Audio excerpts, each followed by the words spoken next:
제가 우리 뭐 몇몇 분들이 이야기하시니까 어느 분들은 우리가 계속 복음 시리즈로 시리즈란 제목은 안 달았지만 하는데 어떤 분들은 계속 이렇게 복음만 설교했으면 좋겠다고 또 어떤 분은 계속 복음만 하는 건 좀 아닌 것 같다고 이렇게 하시는 분 있는데 뭐 염려하지 마시고 실력이 안 돼서 계속은 못할 것 같고 할 수 있는 만큼만 할 수 있는 만큼만 하도록 하겠습니다. 요한복음 16장 8절부터 11절입니다. 신약성경 175면에 있습니다. 신약성경 175면 요한복음 16장 8절부터 11절까지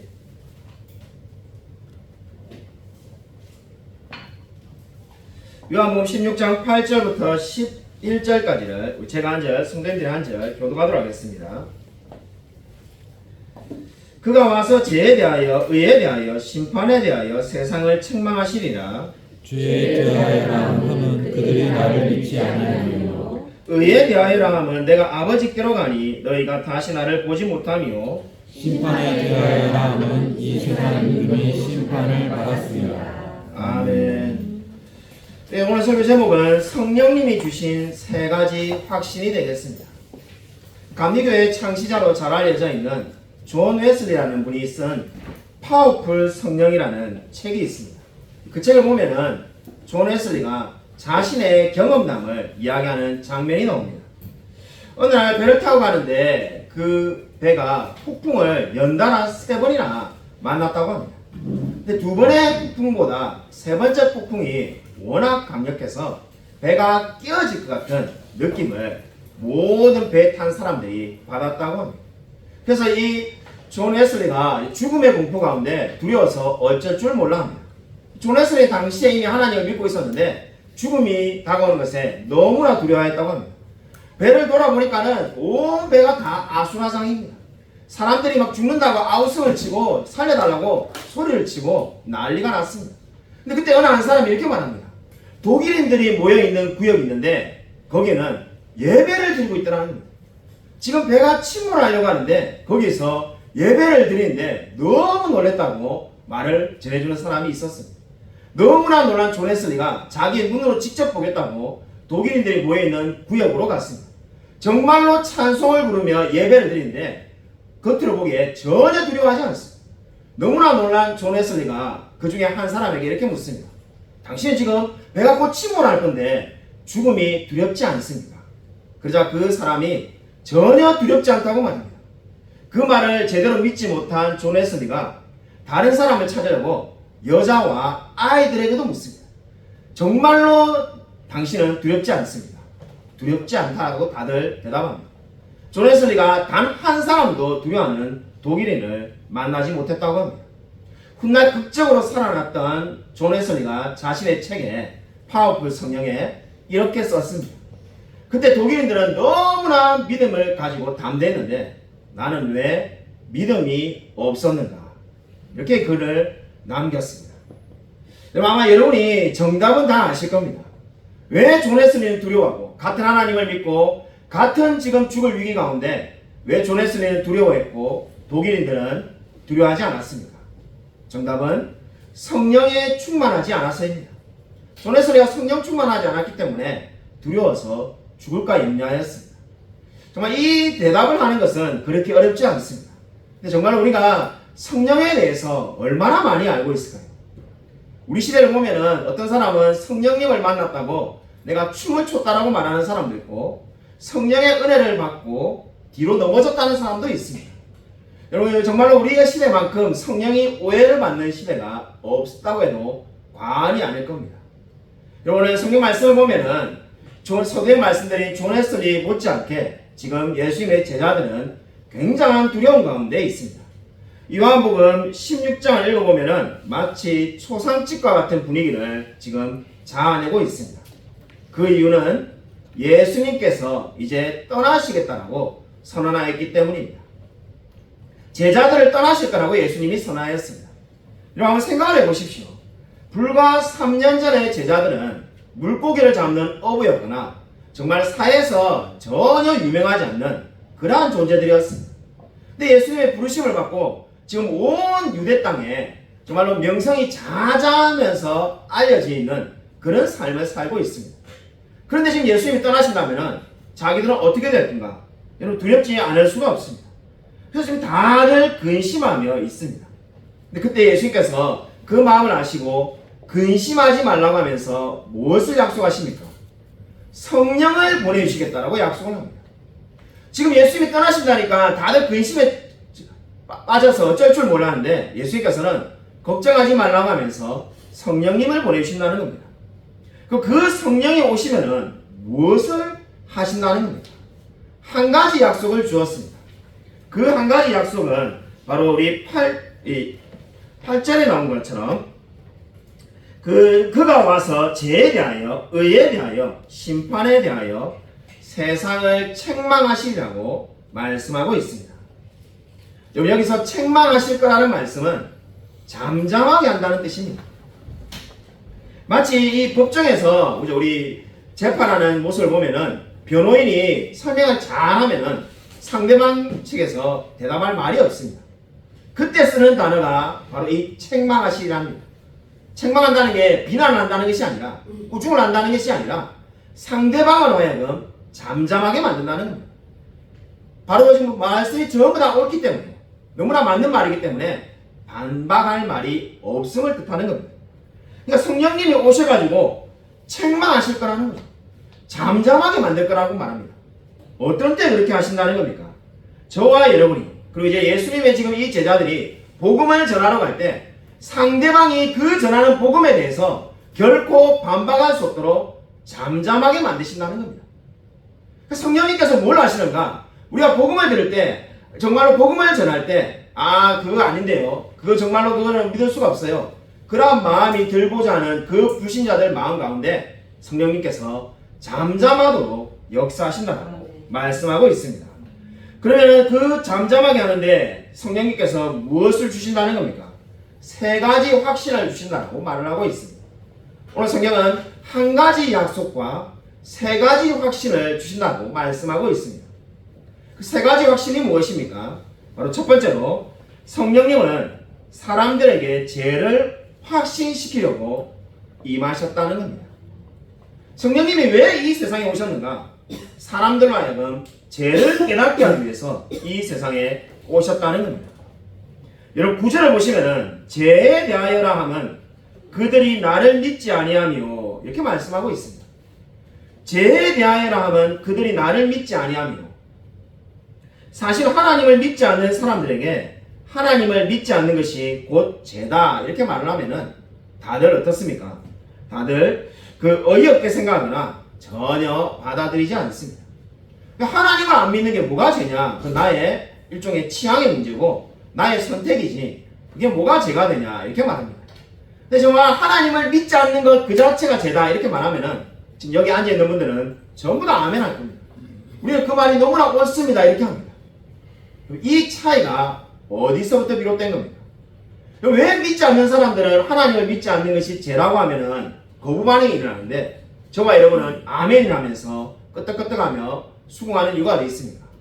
이 차이를 만든 것이 바로 성령님이라고 오늘 성경은 말씀하고 있습니다.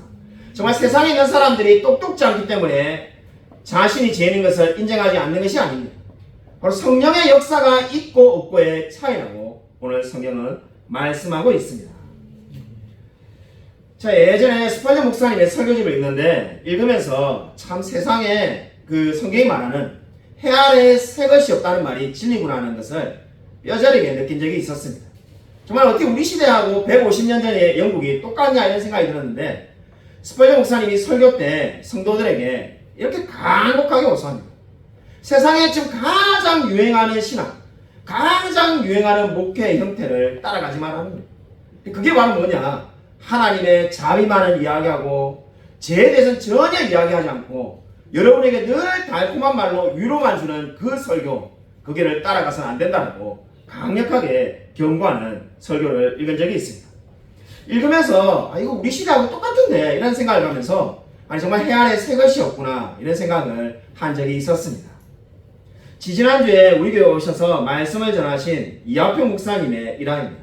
이하평 목사님이 지금은 중국 심천에 가서 목회를 하고 있지만은 원래 한국에 이름만 되면 여러분이 다 아는 큰 교회 부교육자로 그것도 한 군데가 아닌 두 군데를 연속적으로 사역하였습니다.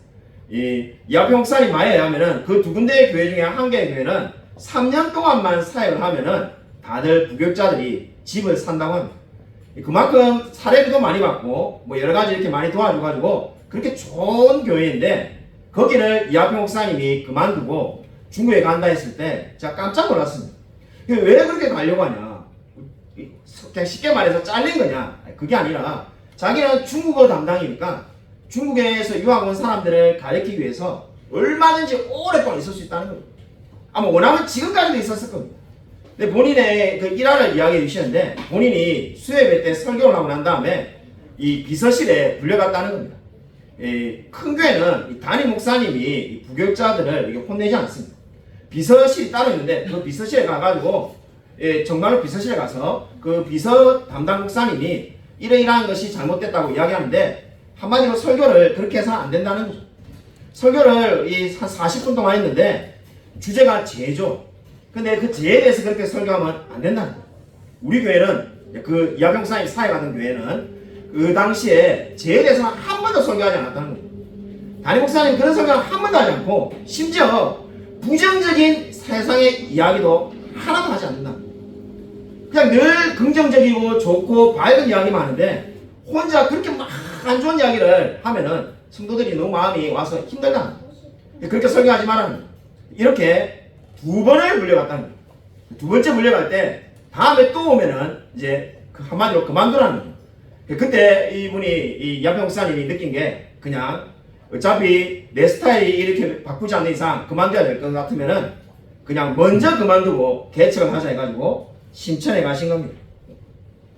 자, 이 말씀을 준비하면서 그 생각이 참 많이 들었습니다. 우리가 정말 해 아래 새 것이 없다라고 늘 어느 시대나 죄에 대해서 이야기하는 것을 듣고 싶어 하는 사람은 아무도 없습니다. 사실 저도 듣고 싶지가 않습니다. 그러나 여러분, 성령님이 왜 이 땅에 오셨습니까? 성령님이 이 땅에 오신 목적이 무엇입니까? 사람들에게 죄를 확신시키고 그 죄로 인하여 사람은 멸망으로 가고 있음을 깨닫게 하는 데 있습니다. 성령님이 이 세상에 오신 것이 죄를 확신시키고 죄를 깨닫게 하기 위해서 이 세상에 오셨습니다. 성령은 죄 가운데 사는 죄인들이 편안하게 지내도록 내버려 두기 위해서 이 세상에 오신 것이 결코 아닙니다. 한마디로 죄를 애통하는 마음을 가지게 하기 위해서 이 세상에 오셨습니다. 우리 시대에 많은 사람들이 오해하고 있는 것처럼 성령님이 오시면은 나의 뭔가 이게 부족한 것이 메꿔지고 또는 이 성령님과 함께 춤을 추거나 넘어지거나 그러한 것을 하기 위해서 오신 것이 절대로 아닙니다. 성령님은 말 그대로 죄를 죄로 이 시간으로 이 세상에 오셨습니다. 그렇기 때문에 성령님의 이 사역이 너무나 필요합니다. 만약에 성령님께서 이 사역을 하지 않는다면 그 어떠한 죄인도 하나님께로 스스로는 갈 수가 없습니다. 성령님께서 저와 여러분을 하여금 죄를 깨닫게 하였기 때문에 우리가 죄인인 것을 알게 하셨기 때문에 우리가 주님 앞에 나아간 줄로 믿으시기 바랍니다. 우리 스스로 하나님 앞에 나온 사람은 아무도 없습니다. 우리 스스로 어떻게 2000년 전에 한 사람이 죽었는데 그 사람을 믿으면 나의 현재와 과거와 미래의 모든 죄가 용서를 받는다. 이 이야기를 누가 어떻게 믿겠습니까? 근데 이 진리가 믿어지는 이유는 성령께서 저와 여러분의 마음을 감동감화시켜 주셨기 때문인 줄로 믿으시기 바랍니다. 그리고 두 번째로 성령님은 사람들에게 의를 확신시키십니다. 이미 우리 앞서서 성령님께서 죄를 죄로 드러내시고 확신시키신다고 말씀하셨습니다. 여러분, 한번 우리가 이렇게 하면 여러분이 한번 생각을 해보면 되겠습니다. 저와 여러분이 만약에 공금을 명령해가지고 소송에 걸리면 어떻게 되겠습니까? 그 증거가 다 드러나면 결국은 형벌을 받을 일밖에 남지 않게 되는 겁니다. 근데 여러분, 그러한 이야기를 여러분 오늘 이 지금 말씀에다가 적용해서 이렇게 한번 생각해 보십시오. 저와 여러분의 죄가 다 드러났습니다. 이제 하나님의 법정 앞에 우리가 서게 될 겁니다. 이제 성령님이 죄를 깨닫게 해서 우리의 죄를 모두가 드러내서 우리가 감히 얼굴을 들 수 없는 그런 상태에 있습니다. 남은 것은 뭐밖에 없습니까? 재판을 통해서 이제 형벌 선고, 이제 형벌을 받을 일만 남아있는 상태입니다. 근데 놀라운 것이 여기가 끝이 아닙니다. 세상에서는 제가 예를 들면 돈 훔쳤으면 그저 이 배임행령으로 잡혀들어가면은 그냥 그 잡혀들어가면 거기서 끝나는 거죠. 죄값을 치러야 되는 거죠. 근데 놀라운 것은 지금 성령을 어떻게 말씀합니까? 성령께서 죄를 깨닫게 하신 것만 하는 것이 아니라 저와 여러분에게 의를 확신시킨다고 말을 하는 겁니다. 이 말이 무슨 말입니까? 마치 이렇게 여러분이 이해하시면 되겠습니다. 성령님께서 저와 여러분이 죄가 있다라고 소송을 걸었는데, 그래서 이제 그 증거가 다 드러났습니다. 근데 성령께서 저와 여러분을 또 다르게 소송을 거는 겁니다. 그 소송은 또 다른 제목을 가지고 소송을 거는 것이 아니라 의에 대해서 소송을 거셨다라고 지금 말씀하고 있습니다. 이 소송이 어떻게 된다는 겁니까? 저와 여러분이 돈을 횡령한 죄인이라면 그 죄인이었는데 그 모든 것을 다 어떻게 한다는 겁니까? 갚아주는 소송을 성령님께서 또다시 걸고 계신다는 겁니다. 그렇기 때문에 저와 여러분이 의인이 된 줄로 믿으시기 바랍니다. 우리가 정말 죄로 인하여 죽을 수밖에 없었지만 성령께서 우리가 그리스도의 의를 전가받은 사람이라는 확신을 주셨기 때문에 우리가 그리스도인이 된 줄로 믿으시기 바랍니다. 여러분, 저와 여러분이 어떻게 이 진리를 믿을 수가 있겠습니까? 저와 여러분이 똑똑해서 복음을 믿은 것이 결코 아닙니다. 우리가 정말 지능이 너무나 좋았기 때문에, 우리가 너무나 감정이 풍부해가지고 이 성경 말씀을 믿게 된 것이 결코 아닙니다. 저와 여러분이 바로 성령의 은혜를 받았기 때문에 이 진리를 믿게 된 줄로 믿으시기 바랍니다. 구약의 스가랴서를 읽어보면은 정말로 마음이 답답해지는 이야기가 나옵니다. 여러분은 어떻게 읽는지 모르겠지만은 스가랴서를 읽어보면은 읽기만 읽어도 마음이 답답해집니다. 정말 제가 만약 오늘 여기서 우리 교회 건축합시다 이러는데 여러분이 다 막 딴짓만 하고 있으면은 얼마나 마음이 답답하겠습니까? 근데 지금 여러분 웃으시는데 그 이야기가 정말로 스가랴서에 나옵니다. 스룹바벨이 바벨론 포로에서 돌아와서 뭘 말했습니까? 성전을 건축하자고 했습니다. 놀라운 것은 성전의 기초를 잘 닦아놨는데 그 다음부터 진행이 되지 않습니다. 그 이유가 뭡니까? 포로에서 돌아온 사람들이 다 자기 집 짓는데 빠져있기 때문입니다. 이제 포로 생활이 끝나고 이스라엘 돌아왔으니까 내 집은 마련해야 되지 않겠냐 해가지고 다 자기 집 짓는데 빠져있습니다. 성전 건축이 진행이 전혀 되지 않습니다. 스룹바벨이 낙심해서 어쩔 줄을 몰랍니다. 근데 그때 하나님께서 스룹바벨에게 무엇을 말씀하십니까?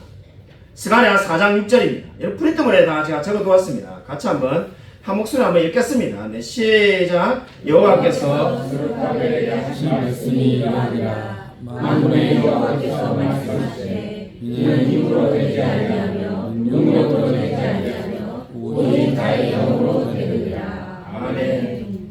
여러분 스룹바벨이 얼마나 힘이 빠지겠습니까? 분명히 하나님의 약속의 말씀대로 그 먼 바벨론에서 이스라엘 왔는데 이스라엘 백성들은 성전 건축에 전혀 관심이 없습니다.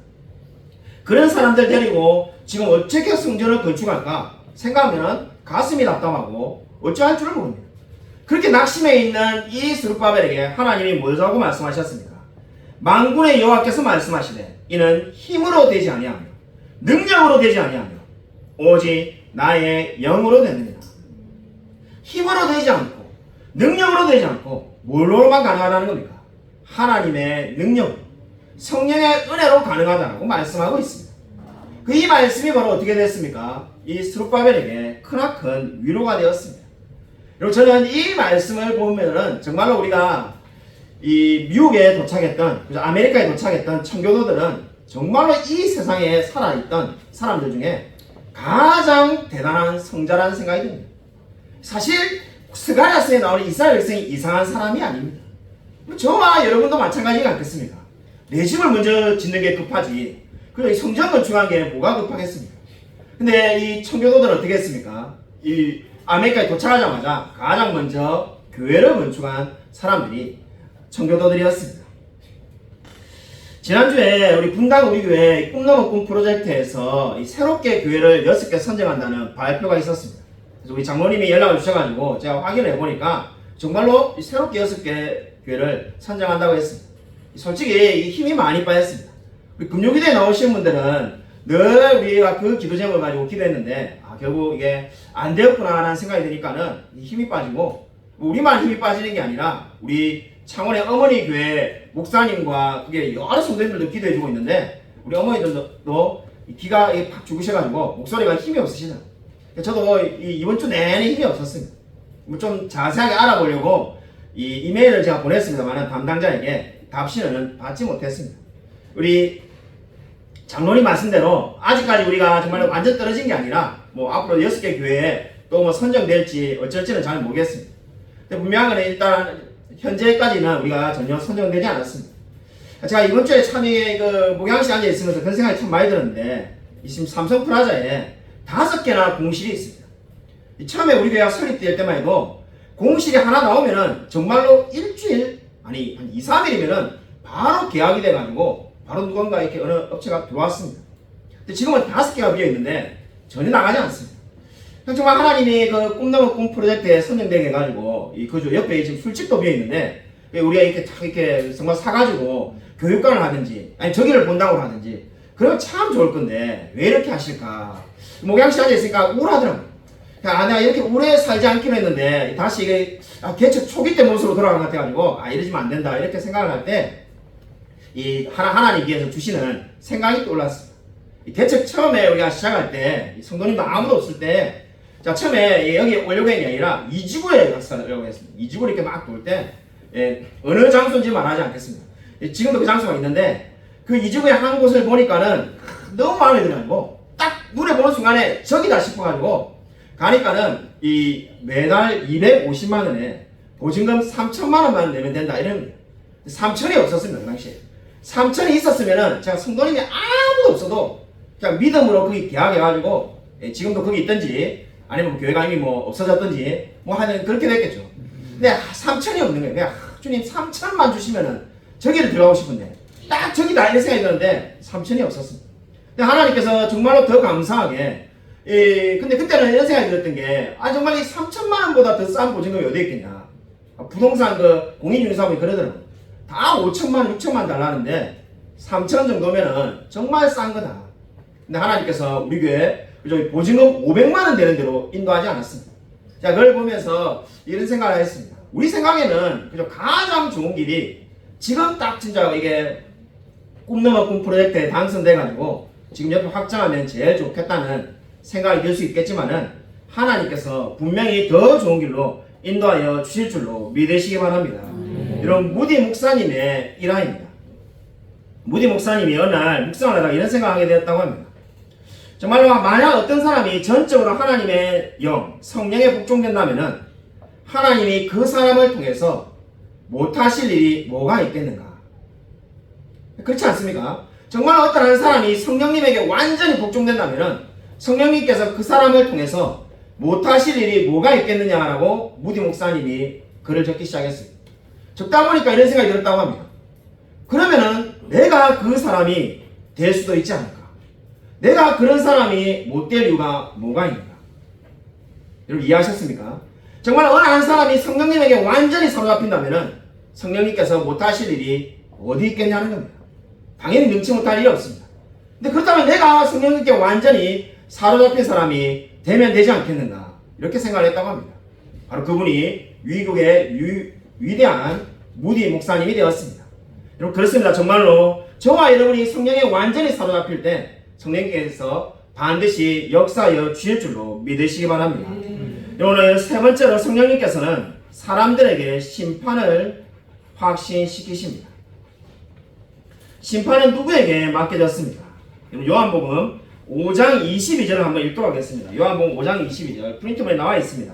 같이 한번 목소리로 읽겠습니다. 네, 시작. 아버지께서 아무도 심판하지 아니하시고 심판을 다 아들에게 맡기셨으니. 여러분 분명히 성경은 심판을 다 아들에게 맡겼다고 말씀하고 있습니다. 예수님께서 이 땅에 오셔서 마귀의 모든 역사를 물리치셨습니다. 예수님께서 십자가를 지심으로써 이제 사단은 심판받은 겁니다. 근데 정말 이 세 번째 확신을 가지지 못한 채로 살아가는 수많은 성도님들이 있습니다. 내가 죄인된 것을 인정하고 성령님께서 주시는 첫 번째 확신이죠. 두 번째로 그리스도의 의가 나에게 옮겨진 것도 믿고 그럼에도 불구하고 정말로 이 세상이 이제 완전히 심판받을 거라는 것을 믿지 못하는 분들이 있습니다.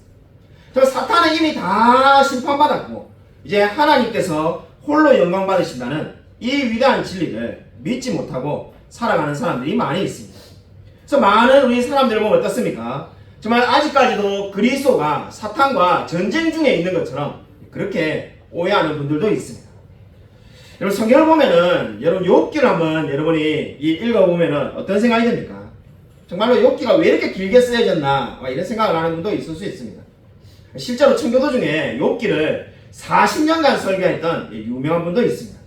근데 이 욥기를 읽어보면은 욥은 너무나 경건한 사람이어서 어떻게 말합니까? 혹시라도 우리 아들들이 죄를 지을까 싶어서 제사를 지냈던 사람이 욥이었습니다. 욥 1장 5절에 혹시 자신의 아들들이 죄를 범했을까? 이래서 제사를 지냈던 사람이 욥이었죠. 죄를 지었기 때문에 제사를 지낸 게 아니라 혹시 내가 알지 못하는 죄를 뭔가 짓지 않았을까 염려해가지고 그 죄를 다 회개하려는 사람이 욥이었습니다. 너무나 경건한 사람이었죠. 근데 그 욥에게 하나님께서 나타나셔서 하신 말씀이 뭡니까? 욥기 41장 1절을 한번 같이 한번 읽겠습니다. 역시 프린트본에 다 나와 있습니다. 같이 한 목소리 한번 읽겠습니다. 시작. 내가 너의 아들을 끌어낼 수 있겠느냐? 누구로 그녀를 낼 수 있겠느냐? 너가 낚시로 리워 여단을 끌어낼 수 있겠느냐? 리워 여단은 여러분 주를 보면은 어떤 데는 악이라고 되어 있고 어떤 데는 하마라고 되어 있습니다. 여러분 낚시를 가지고 어떻게 하마를 낚아낼 수가 있겠습니까? 한마디로 할 수가 없다는 겁니다. 이 말은 무엇을 의미하는 겁니까? 사탄과의 영적인 전쟁은 이미 하나님께서 다 끝내놓으셨다는 겁니다. 십자가에 죽으신 그 예수 그리스도께서 사탄의 모든 정사와 권세를 다 물리치셨다고 말씀하는 겁니다. 저와 여러분은 단지 그 은혜를 누리기만 하면 되는 겁니다. 욥기 41장 5절에 하나님께서 계속해서 욥에게 이렇게 말합니다. 내가 어찌 그것을 새를 가지고 놀듯 하겠으며 내 여종들을 위하여 그것을 메어두겠느냐.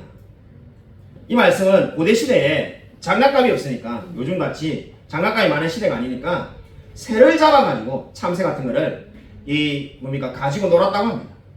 그렇게 여러분 연상하시면 됩니다. 새를 잡아가지고 새를 마당에서 이렇게 가지고 노는데 네가 과연 이 욥이 리워야단을 그 잡아가지고는 마치 마당에서 새를 가지고 놀듯이 가지고 놀 수 있겠냐는 거죠. 이 여종을 위해서 그 새를 이렇게 잡아가지고 놔두는 것처럼 리워야단을 여종을 위해서 그렇게 묶어둘 수 있겠냐는 겁니다. 할 수 없다는 거죠. 하나님께서 다 이루셨다는 걸 말하고 있습니다. 욥기의 마지막 결론은 욥에게 하나님께서 내가 모든 것을 다 이루어 놓으셨다라고 말씀하십니다. 여러분 저와 여러분도 마찬가지입니다. 하나님께서 모든 사역을 다 이루어 놓으셨습니다. 십자가에서 죽으심으로써 모든 죄를 주님께서 다 도말하셨습니다. 문제는 저와 여러분이 이 진리를 분명하게 믿지 못하는 데 있습니다. 죄 중에 가장 악독한 죄가 무엇일까요? 죄 중에 가장 악독한 죄는 오늘 우리 주일학교 설교에 나오는 살인 이런 것이 아닙니다.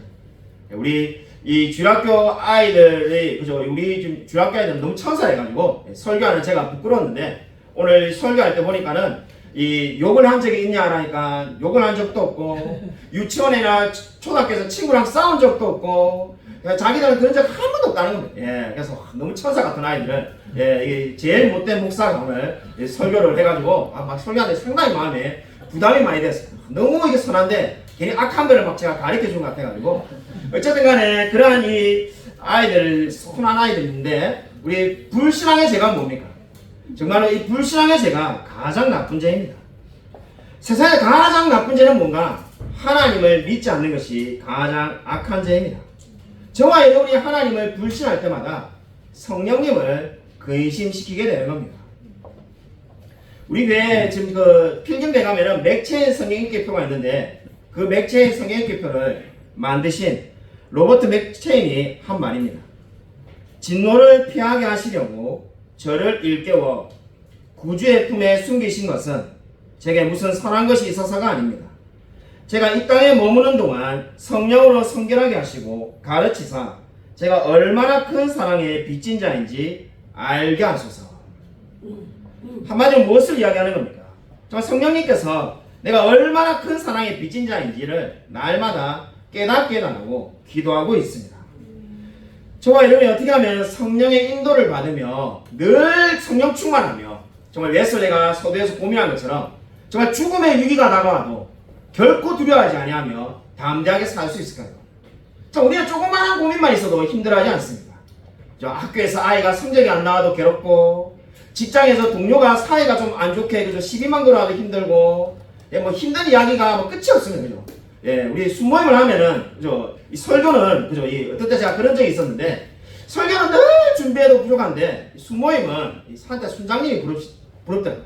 순장님은 뭐 물론 기도로 많이 준비해 오시겠지만은 그냥 이 순모임에 오면은 서로 막 이야기를 쏟아내는 것이 매주마다 새로운 이야기가 끊이지 않고 나오지 않습니다. 그냥 고민이 끊임없이 나오니까요. 지난주에 우리 사촌이 사모님인 사람이 있는데 우리 어머니를 통해서 우울증에 공황장애에 걸렸다는 말을 들었습니다. 제가 그 말 듣자마자 20년 전에 아마 그 말 들었으면은 막말을 제가 아마 쏟아냈을 거예요. 사모가 우울증에 걸리고 항상 기뻐하라고 성경에 적혀 있는데 우울하고 공황장애에 걸리고 그게 무슨 사모냐? 그것도 무슨 뭐 직장을 다니고도 아니고 큰 교회 사모님이라서 집에 편안하게 있는데 뭐 그저 더 이상 이야기는 하지 않겠습니다. 아마 그런 이야기가 아마 속에 이렇게 올라왔을 겁니다. 근데 이번에 듣는데 참 안타까운 마음이 많이 들었습니다. 제가 그러한 생각이 바뀐 지 오래되지 않았습니다. 제가 예전에는 뭐 우울증 이런 거 걸린 사람 보면은 정말로 한심하게 생각했습니다. 성경에 항상 기뻐라고 되어 있잖아요. 제가 말하는 게 아닙니다. 성경에 항상 기뻐라는 건데 어떻게 기독교인이 그리스도인이 우울증에 걸린다, 공황장애가 몇 마리냐 이렇게 생각했는데 개척 초기 때 이야기입니다. 우리 교회 성도님이 10명도 안 될 때 저 수원에서 성경 공부를 평일날 배우러 오신 분들이 4-5명 있었습니다. 예, 우리 그때 우리 교회 성도님은 여기 지금 앉아 계시는 이미아 집사님 혼자 계시고 나머지 5명은 다 저 수원에서 오신 분들이었습니다. 그 어떻게 오시게 됐냐면은 제가 아는 이 수원의 한 여자 집사님이 자기 친구가 우울증에 걸렸다고 그래서 이 성경부를 이렇게 배우러 여기 오면 안 되냐 해가지고 없는 성경부를 그분을 위해서 만들었습니다. 그래서 근데 그분하고 여자분하고 단둘이 하기는 어색하니까 우리 이미아 집사님도 오시라 해가지고 이렇게 갖고 이렇게 만들어가지고 한 3개월 정도 공부를 했습니다. 그때 그분이 왜 우울증에 걸렸냐고 제가 여쭤보니까는 자기의 남동생이 자살을 했다는 거예요. 이 남동생이 교회 다니는데 같이 교회 다니는데 자살하니까는 온 교회 사람들이 다 비난하더라고요. 한 명도 자기 이야기를 들어준 사람이 없고 전부 다 이구동성 하는 말이 자살하면 지옥 간다. 자살하면 지옥 간다. 네, 여러분 뭐 여러분의 입장을 제가 뭐 다 알 수는 없습니다만은 저도 자살하면 지옥 간다는 입장을 가지고 있습니다. 근데 뭐 저한테는 왜 성공을 배우러 왔는가? 저는 이야기를 들어주었거든요. 저는 그냥 그분이 이야기한 거 그냥 가만히 듣고만 있고 정답은 그분도 다 알고 계시더라고요. 근데 저 이야기를 가만히 들어주었고 그 교회 분들은 들어주지 않으니까 결국 우리 교회 와서 성공을 했는데 너무 좋고 감사하다고 자기 친구들을 데리고 오기 시작해가지고 5명이 오신 적이 있었습니다. 그래서 그렇게 성공하면서 제가 생각이 많이 바뀌었습니다. 우리가 생각할 때는 늘 기뻐하고 늘 감사해야 되지만은 인간이 연약하고 그죠? 우리에게 정말 부족한 부분이 너무 많기 때문에 우울증이나 또는 공황장애나 치매가 올는지도 모릅니다. 우리의 생에 그런 날이 안 오면 너무나 감사하겠지만은 그런 날이 올 수도 있습니다.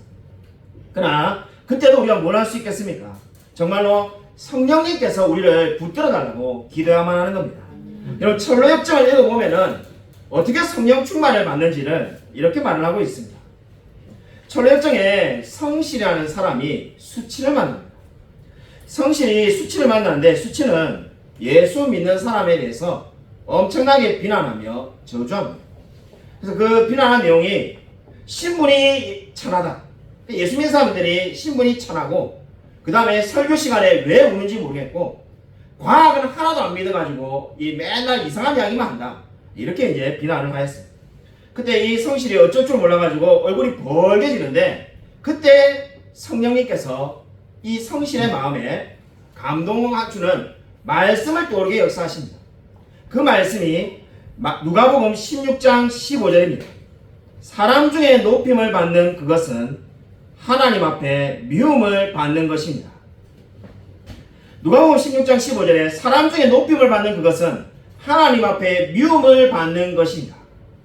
그 말을 딱 듣자 이 성신의 마음이 완전히 풀려졌습니다. 그러니까 그 사람에게 인정받기 위해서 계속 맞추기 위해서 이야기를 하다가 사람에게 높임을 받는 것은 하나님 앞에 미움을 받는 것이구나. 내가 굳이 진리가 아닌 것에 내가 동조할 필요가 없구나. 그러자 이 성신은 완전히 성령으로 충만해지게 되었습니다. 여러분, 저와 여러분에게 필요한 것이 무엇입니까? 우리 시대에 성령 충만을 받으며 날마다 살아가야 하지 않겠습니까? 여러분, 바울은 고린도전서 15장 31절에 이렇게 고백하였습니다. 나는 날마다 죽노라. 이미 예수께서 십자가에 죽으심으로 모든 것을 이루셨는데 왜 바울이 날마다 죽노라고 말했겠습니까? 그 성령이 자신이 죄인임을 날마다 깨닫게 역사해달라는 겁니다. 내가 날마다 죽음으로써 나의 나된 것은 오로지 하나님의 은혜임을 알게 해달라고 고백하는 겁니다. 여러분, 저와 여러분의 고백이 바로 이 고백이 되어지기를 주님의 이름으로 간절히 축원드립니다. 여러분, 경건한 욥이 병에 걸린 이후에 얼마나 많이 부정적인 말들을 쏟아내었습니다. 욥기 읽어보면 욥이 부정적인 말을 너무나 많이 합니다. 그러나 그 가운데서 정말로 필요한 것이 무엇이겠습니까? 바로 하나님께서 나의 모든 것을 다 책임져 주신다는 확신입니다. 오늘 성령님이 저와 여러분에게 세 가지 확신을 주신다고 말씀하셨습니다. 우리가 죄인인 것과, 그리고 우리가 의를 전가받는 것과, 그리고 이제 이 세상은 하나님께서 반드시 심판하신다는 확신을 주셨습니다. 여러분, 마지막으로 마태복음 25장 34절을 함께 읽겠습니다. 마태복음 25장 34절입니다. 우리 함께 한 목소리 한번 읽겠습니다. 네, 시작. 내 아버지께 복받을 자들이여 나와 창세로부터 너희를 위하여 예비된 나라를 상속받으라. 여러분, 저와 여러분은 하나님 아버지께 복받을 자라고 말씀하고 있습니다. 창세로부터 우리를 위해서 예배한 나라가 있다라고 말씀합니다. 저와 여러분의 인생에 안 좋은 일이 계속 생겨날 수도 있습니다. 계속해서 고난과 역경이 찾아올 수도 있습니다.